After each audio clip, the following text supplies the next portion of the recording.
My husband's career is finished, and frankly, so is she. I just wanted everyone here tonight to know that. Lena Ashford said it into a standing microphone at the front of a 200-person awards dinner at the Fairmont Chateau Laurier in Ottawa, her champagne flute raised toward the table where her husband's business partner sat with his wife. She didn't lower her voice. She didn't soften the edges. She said it.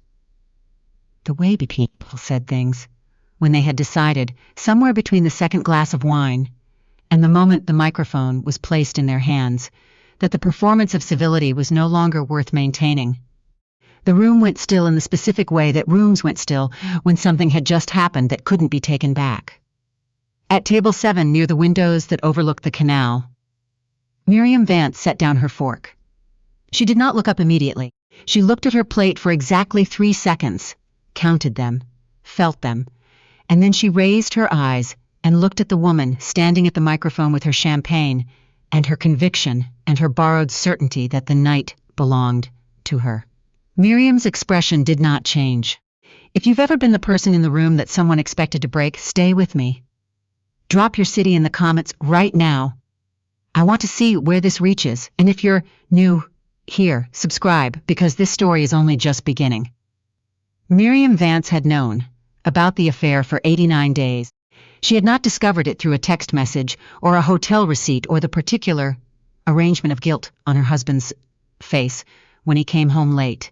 She had discovered it the way she discovered most things in her professional life, through pattern recognition, through the careful, unhurried attention of a woman who had spent 22 years building one of the most respected architectural firms in the country, and who understood that the most important information in any structure was almost never the part you could see.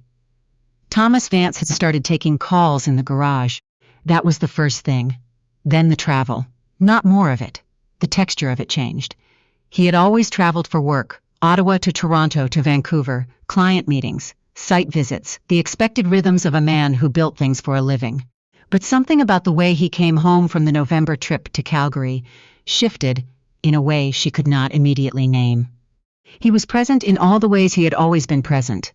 Dinner on time, questions about her day, the ordinary machinery of a long marriage operating as it always had, and absent in a way that was harder to articulate. Like someone performing familiarity from memory rather than feeling it. She noticed.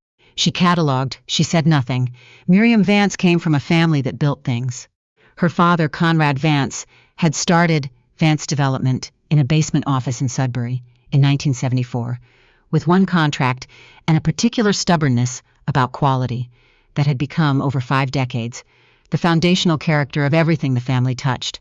Her mother, Ruth, had run the company's finances for 30 years with a precision that most accountants found either impressive or terrifying, depending on their relationship to accuracy. Her brother, Callum, was a corporate lawyer in Toronto who had inherited their mother's mathematical mind and their father's refusal to be hurried by anyone. She had grown up in a family that did not react. It planned. The Whitfield Architecture Awards dinner was held every February at the Chateau Laurier, which was a tradition that predated Miriam's career by several decades, and which she had attended every year since her firm received its first nomination in 2009. She wore the same kind of dress she always wore to these things. Navy, precise, chosen for competence rather than spectacle. She had confirmed the reservation 2 weeks earlier. She had arranged to sit with her colleagues, the people who had helped build what her firm had become over 2 decades. She had not arranged for Lena Ashford to be there, but Lena Ashford was there. Lena was 41, 10 years younger than Miriam, and she had arrived on the arm of her husband, Derek Ashford, who was the managing director of Greystone Capital, and who had been, until approximately 6 weeks ago, the primary financing partner on the largest project Vance Architecture had ever undertaken. A mixed-use cultural development in Gatineau that represented 4 years of work and a significant portion of the firm's next 3 years of revenue. Until 6 weeks ago, Miriam had been watching the situation at Greystone carefully for considerably longer than 6 weeks. What she had been watching was the way Thomas, her husband of 18 years, had begun spending more time with Lena Ashford than any reasonable professional relationship required. Coffees that ran past noon. An October weekend conference in Mont-Tremblant that Thomas had mentioned only after the fact. The way Lena's name entered Thomas's conversation with the particular frequency of something a person was working to make seem ordinary. She had not confronted Thomas. She had called Callum. Callum had listened without interrupting, which was his habit.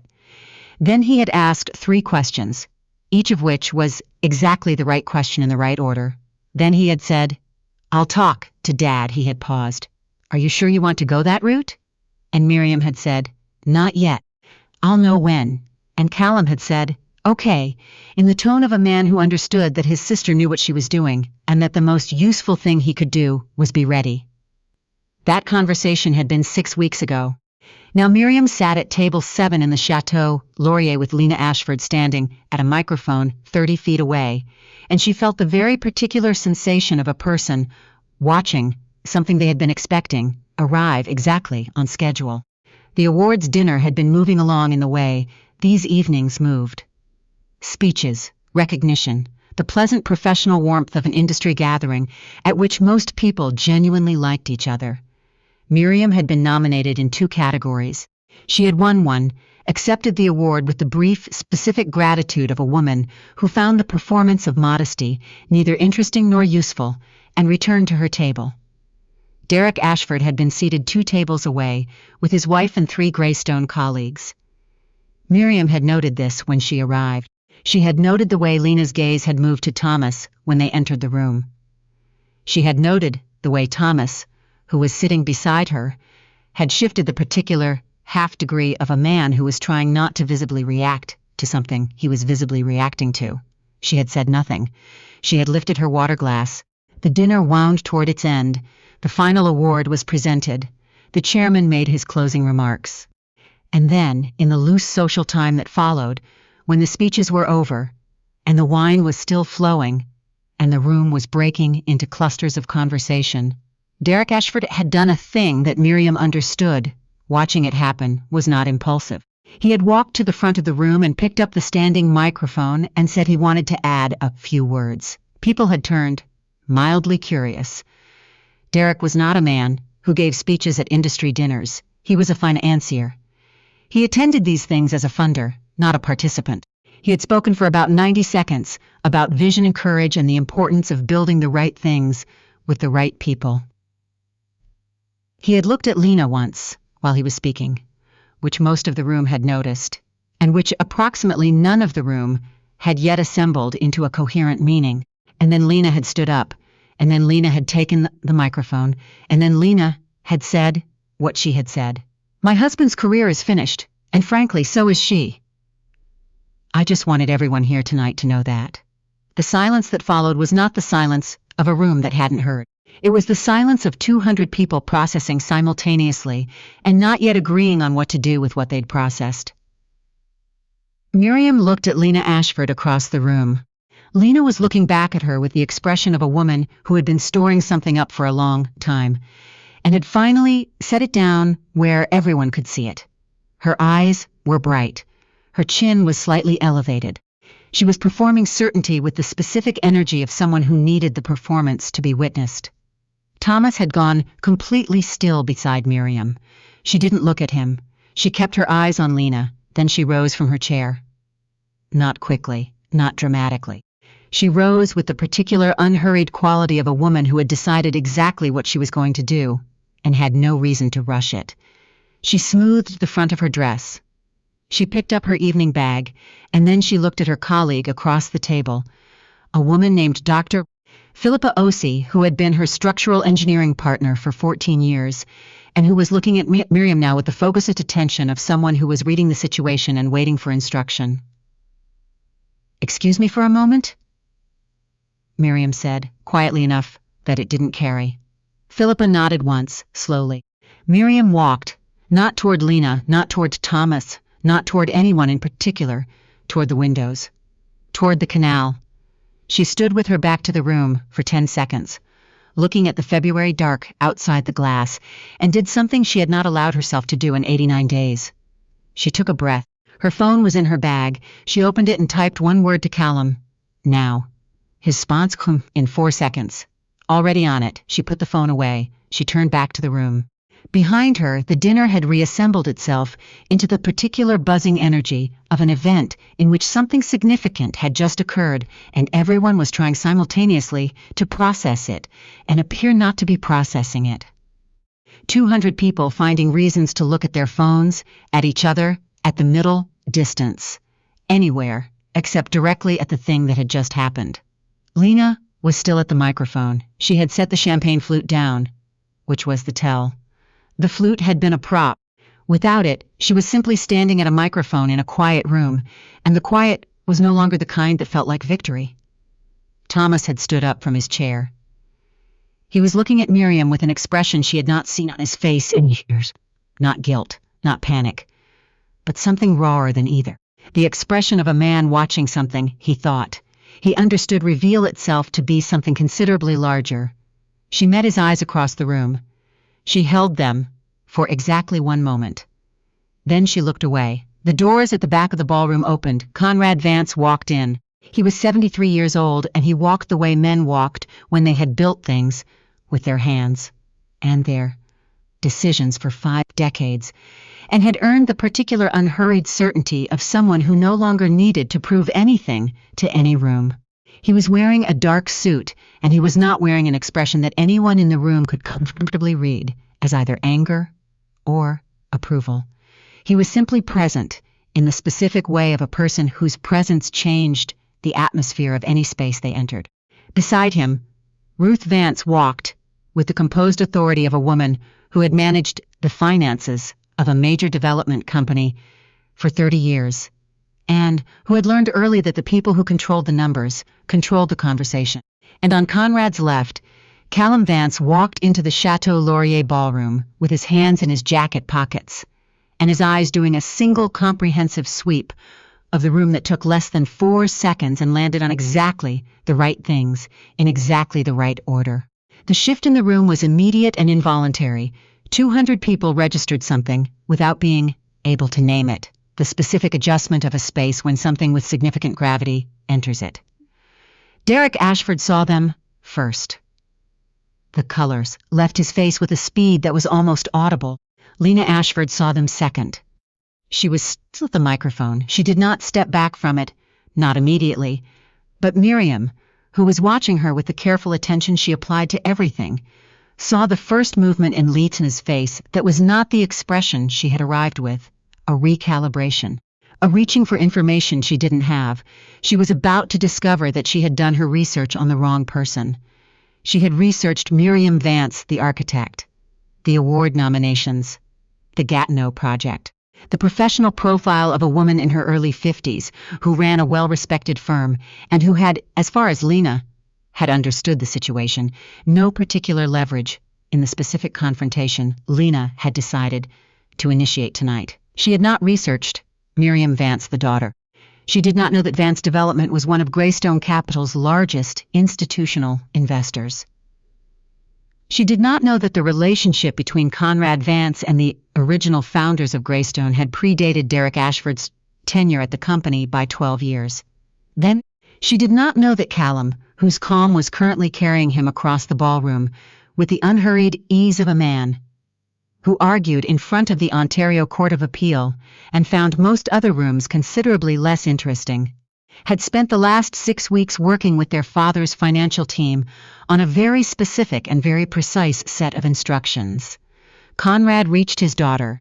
He took both her hands in his for a moment and looked at her the way he had been looking at her since she was small, with the particular attention of a man who saw past the surface of things to the structure underneath. "You good?" he said, just that. "I'm good," she said. He held her gaze for another second. Then he turned and looked at Derek Ashford, who had risen from his chair and was standing with the uncertain posture of a man who understood that something had changed and had not yet finished, understanding what. Conrad walked toward him. Not quickly. He didn't need to. The room parted for him the way rooms parted for men who had been the most consequential person in most rooms they'd entered for 50 years. "Derek," Conrad said. His voice was not raised. It did not need to be. Derek's jaw was working, Mr. Vance. He paused. I didn't know you'd be attending this evening. Conrad's expression did not change. He looked at Derek with the specific assessment of a man evaluating a situation that was already resolved. My daughter's name is on inclination of his head toward the awards display at the front of the room. This is exactly where I'd be. He let a moment of silence stand between them. The room held its breath. I think we should speak. Not tonight. Conrad's voice was even. Tonight is for the industry. He let his eyes move briefly and comprehensively to Lena, still standing at the microphone, and then back to Derek. But soon, he stepped back, and that was it. No accusation, no performance, no scene. And somehow, in its complete absence of drama, it was the most significant thing that had happened in that room all evening. Ruth Vance had not stopped moving while Conrad was speaking. She had crossed the room with the quiet efficiency of a woman who had managed large amounts of money for a very long time, and who understood that the real work happened in the margins, not the center. She stopped at a table near the north wall where 3 people were seated. 2 of them, Miriam recognized as Greystone board members, and the third was a woman named Patricia Holloway who sat on the board of the National Capital Development Trust, which was the primary public funding body for the Gatineau project. Ruth didn't sit down. She simply spoke, briefly and quietly, to Patricia first, then to the 2 board members, with the efficient precision of someone delivering specific information that had been prepared in advance for exactly this moment. Whatever she said, the 3 of them listened without interrupting. Callum had positioned himself near Derek's table with the same quality he always carried in professional settings, completely relaxed and completely immovable. He wasn't speaking to Derek. He wasn't performing anything for the room. He was simply present, which, in the specific geometry of what was happening, was more than enough. When Derek tried to catch Callum's eye, Callum looked back at him with the pleasantly neutral expression of a man who had nothing urgent to communicate and was not going to be hurried into communicating it. Lena had finally stepped back from the microphone. She was standing near the front of the room now, with her champagne gone and her certainty visibly receding, watching the room rearrange itself around people she had not expected to be there. Miriam could see her working through it. The rapid internal calculation of a woman who had prepared for one version of tonight and was receiving a different version entirely. 2 of the Greystone colleagues who had been at Derek's table had excused themselves. Not dramatically. Simply stood, offered brief pleasantries, and moved to other parts of the room. The specific social geometry of a group disbanding without announcement. A woman named Sylvia Park, who sat on the Whitfield Architecture Awards committee, and who had known Miriam for 15 years, appeared at Miriam's side. She didn't say anything for a moment. She looked at the room the way someone looked when they were deciding whether to speak. Are you all right? She said. Miriam considered the question with the genuine attention she gave everything. Yes. Sylvia was quiet a moment. What just happened? Miriam looked at her. What always happens, she said. Eventually. Sylvia's expression moved through several things and settled on something that might have been respect. Your father came, she said. He was always going to come, Miriam said. This is my name on the wall. She walked toward her family. Conrad turned when he heard her. He gave her the complete, unhurried attention that he had always given her. Not the divided attention of a busy man making space, but the whole, present, unperformed attention of a father who had always made her feel, since childhood, like the most important thing in whatever room they were sharing. The Greystone position, Miriam said. Callum has everything in place, Conrad said. The review triggers on Monday. She absorbed this. And the Gatineau project? The public funding side is Patricia's domain. He glanced toward Ruth's table. Your mother made sure she had the right information tonight. A pause. The project is not in question, Miriam. Your work is not in question. Only the private financing partnership is being reviewed, and that review was always going to happen at some point. Tonight simply moved the timeline. She looked at him. He didn't understand what he was dismantling. Conrad's expression was quiet and entirely without drama. Most people don't, until they do. Thomas had not moved from near his table.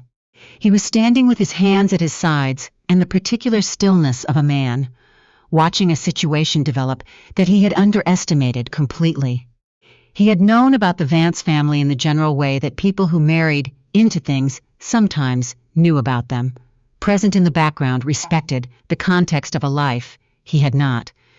Miriam understood now, watching him from across the room, ever fully reckoned with what that background was, what it meant, what it was capable of. He had been looking at the woman when he should have been looking at the family. It was, she thought, a very specific kind of mistake. The kind that came from paying attention to the surface of things rather than their foundations. And foundations were, after all, the things she had spent her entire career understanding. Callum appeared beside her. He looked at her with the expression that meant he was satisfied with how the evening had gone and was already thinking 3 steps ahead. "Monday morning," he said. "I've confirmed with 2 of the 5 board members, directly. And Derek? Calic will receive a formal letter, Vance Developments League Pleasant, outlining our position map relationship. On the Greystone Capital relationship, he's been notified that Dad wants to meet Wednesday." He paused. "He knows what Wednesday means." Miriam looked across the room at her husband. Thomas was watching her. When their eyes met, he held her gaze with the expression of a man who was seeing something he had chosen not to look at for a long time, and finding the clarity of it worse than he had anticipated. She held his gaze for a moment, then she looked away. "I want to go," she said. Callum nodded. He looked at their parents. 5 minutes! Ruth returned from her conversation at the north wall table with the contained efficiency of a woman who had accomplished exactly what she set out to accomplish. She came to Miriam's side and stood for a moment without speaking. "Patricia sends her regards," Ruth said. "She also wanted me to tell you that the Trust's support for the Gatineau project is not conditional on the Greystone Partnership. It was never conditional on it." A pause. She seemed to feel that needed to be stated clearly. Miriam absorbed this. "Yes," she said. "That does need to be stated clearly." Ruth looked at her daughter. She had the particular way of looking that Miriam had spent 50 years learning to read. The undemonstrative, precise expression of a woman who felt things deeply and expressed them in the most understated available register. "You've been managing this very quietly," Ruth said. "I was waiting for the right moment." Ruth was still for a moment. "You chose well," she said. "Just that." And coming from Ruth Vance, that was the equivalent of a standing ovation.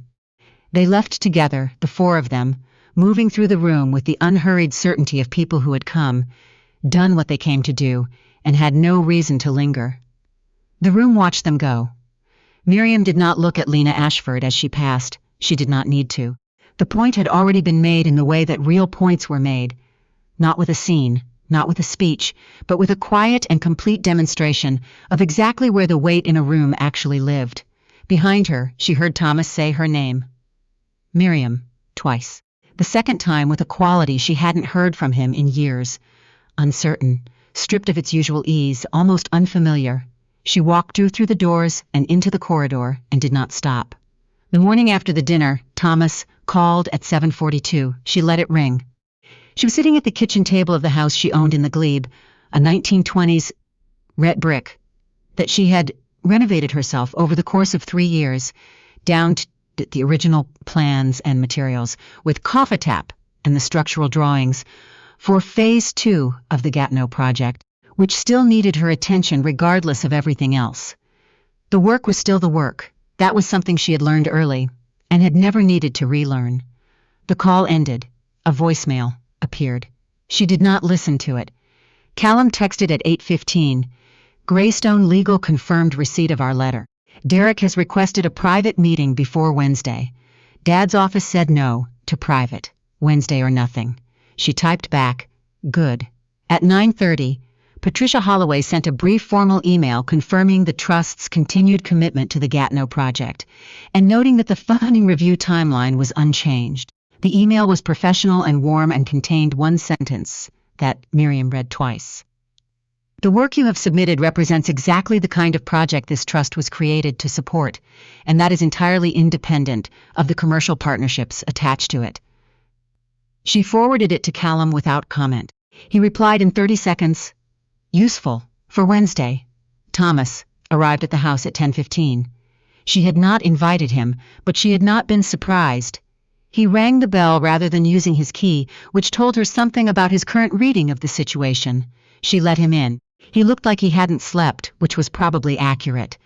He sat across from her at the kitchen table and put both hands flat on its surface in the particular way of a man who was trying to anchor himself.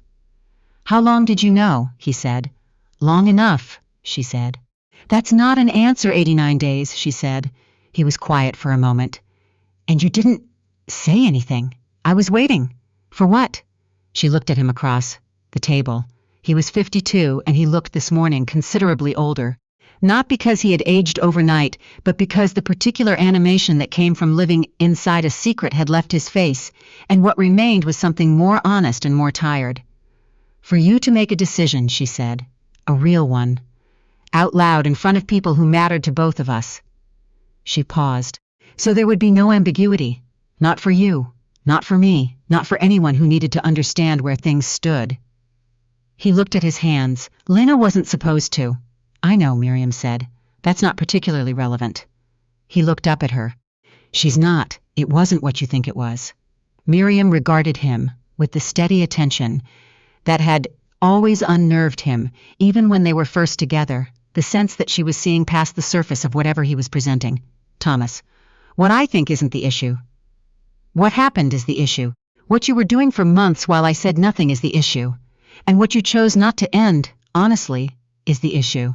He was quiet for a long time. Outside, the February morning was doing what February mornings in Ottawa did, gray and still and entirely indifferent. "Did you love her?" Miriam asked. The question was not angry. It was the genuine question of a woman who needed the answer, not to feel something specific, but to understand something true. Thomas took a long time. "I don't think what I felt for her was love," he said, finally. "I think I was disappearing into something that felt uncomplicated. That didn't have the weight of everything we'd built." He stopped. "That's not her fault, and it's not your fault. That's mine." Miriam absorbed this. She looked at her coffee cup. "I loved you," she said. "I want you to know that clearly." For a long time, genuinely. The past tense sat between them with a weight that was complete and not cruel. Just accurate. "I know," he said. "I know you did." They were quiet for a moment. The house held its ordinary morning silence around them. "What happens now?" he asked. "Callum will be in touch about the process," she said. "I want it clean and fast and without spectacle. Whatever's fair. I'll be reasonable." She paused. "The firm is not part of the discussion. The Gatineau project is not part of the discussion. Those belong to me and the work I've done for 22 years, and that's where they'll stay." Thomas nodded. He looked at the table. "And Greystone?" "That's between Greystone and my father. It's not something I'm managing." She picked up her coffee. "I'd suggest having your own legal advice in place before Wednesday." He looked at her. The expression on his face was complicated in the way that expressions were when people were holding several true things simultaneously. Remorse and regret and something else. Something quieter.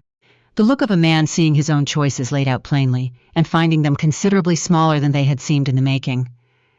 "You'll be extraordinary," he said. "Whatever comes next. You've always been. I always knew that." "I know," she said. Without arrogance. Without performance. Just the quiet knowledge of a woman who had built something real and did not need anyone else to confirm it. He left shortly after.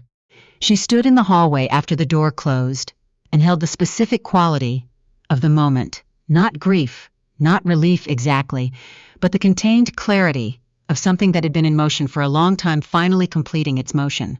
Then she went back to her desk and back to the Gatineau drawings, because the work was still the work. The following Wednesday, Derek Ashford sat across from Conrad Vance in the Vance Development Boardroom on Spark Street for 40 minutes. Callum was present. Ruth was not, which everyone in the room understood meant she was not required. The conversation was professional and precise and thoroughly without ambiguity. The Vance family's position on their Greystone investment was reviewed. The conditions under which that position might be maintained were outlined. The conditions were specific and contractual, and had been drafted, as Callum would later tell Miriam, with the particular care of documents that had been prepared in anticipation of exactly this moment. Derek Ashford left the meeting, understanding several things he had not fully understood when he arrived. The first was that the relationship between Vance Development and Greystone Capital had never been a passive investment. It was a working relationship built on specific terms and specific expectations, and those terms had been, quietly, methodically, over 6 weeks, reviewed against the conduct of Greystone's managing director. The second was that 3 Greystone board members had requested a formal performance review. The third was that the woman he had underestimated at an industry dinner had not, in fact, been the one he was negotiating with. She had simply been the one standing in the room when the real negotiation arrived. Lena Ashford called Miriam once, 2 weeks after the dinner. It went to voicemail. Miriam listened to it once, standing in her firm's reception with her coat still on, and then deleted it without responding. Not from cruelty, from accuracy. There was nothing in the message that required a response, and nothing that a response would improve. She was told, through the overlapping social networks that existed in any professional community, that Lena had resigned from the fundraising role she'd held at the Greystone Foundation. She was told this by Philippa, who mentioned it the way colleagues mention things they thought might matter, without judgment, simply as information. "All right," Miriam said. "Are you all right?" Philippa asked. Miriam thought about it. "I feel like someone who's been carrying something heavy for 3 months and has just set it down," she said. "There's a tiredness to it, but underneath the tiredness, something else." Philippa waited. "Clarity," Miriam said. "Like I can see the shape of things again, without the obstruction." Philippa nodded. She had known Miriam for 14 years. She understood how to receive that kind of answer. "The Phase 2 drawings are ready for your review whenever you are." "This afternoon," Miriam said. "I want to look at the east elevation again before we submit." She took her coat off and went to her desk. The Gatineau project broke ground in April.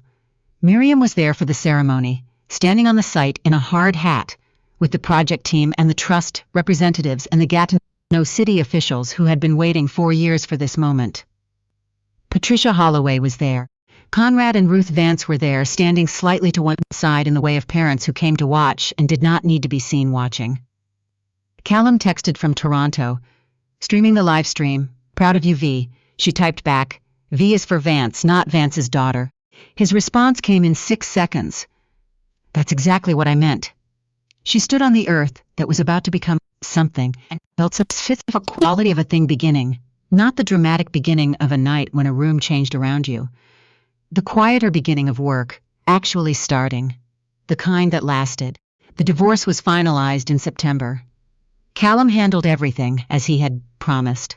It was clean, as she had asked. Thomas had been true to his word. Whatever was fair. He agreed to, and the process moved with the efficient speed of 2 people who had both decided that prolonging it served no one. The firm was hers. The house was hers. The 18 years existed in their appropriate legal form and were placed where they belonged.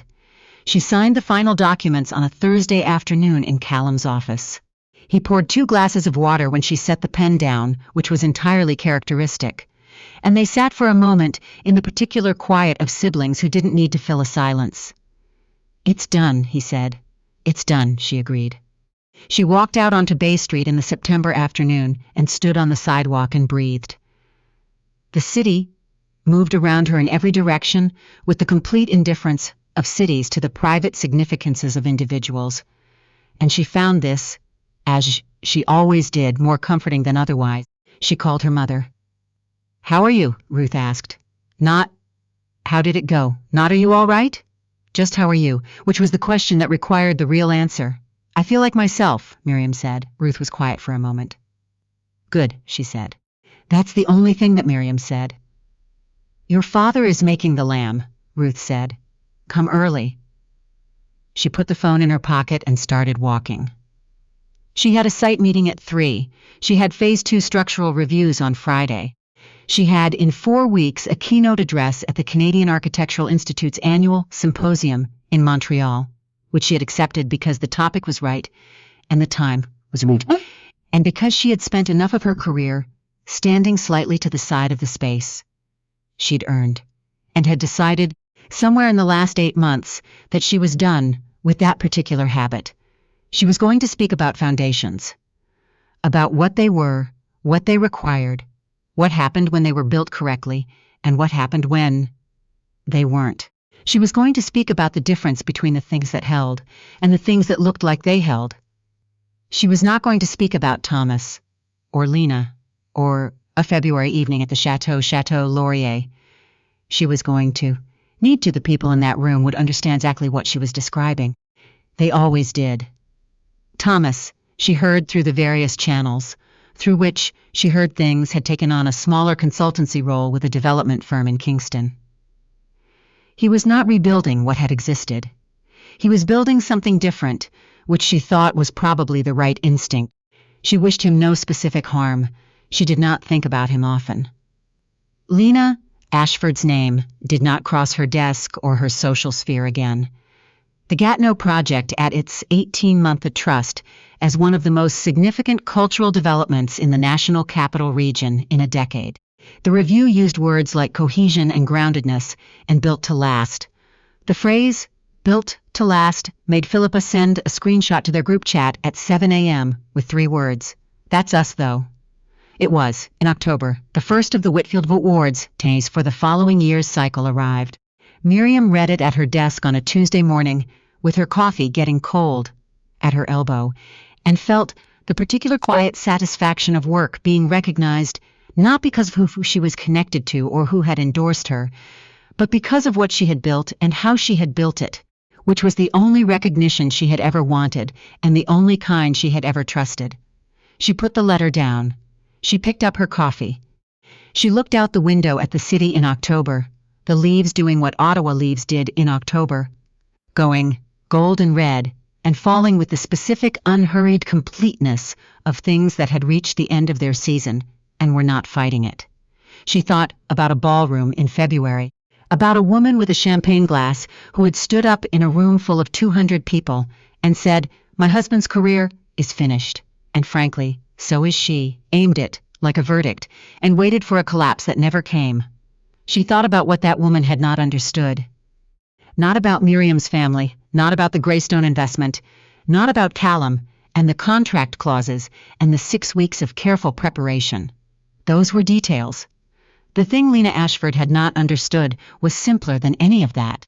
She had not understood that the woman she aimed at had spent 22 years learning how to build things that lasted. That the whole of that career was an extended, continuous education in the difference between structures that were held up by circumstance and structures that were held up by themselves. And that a woman who understood foundations really understood them in the bone and stone way that came from decades of actual work, did not collapse when the surface was disrupted. She held. And then she built. Miriam Vance set down her coffee, turned back to her desk, and went to work.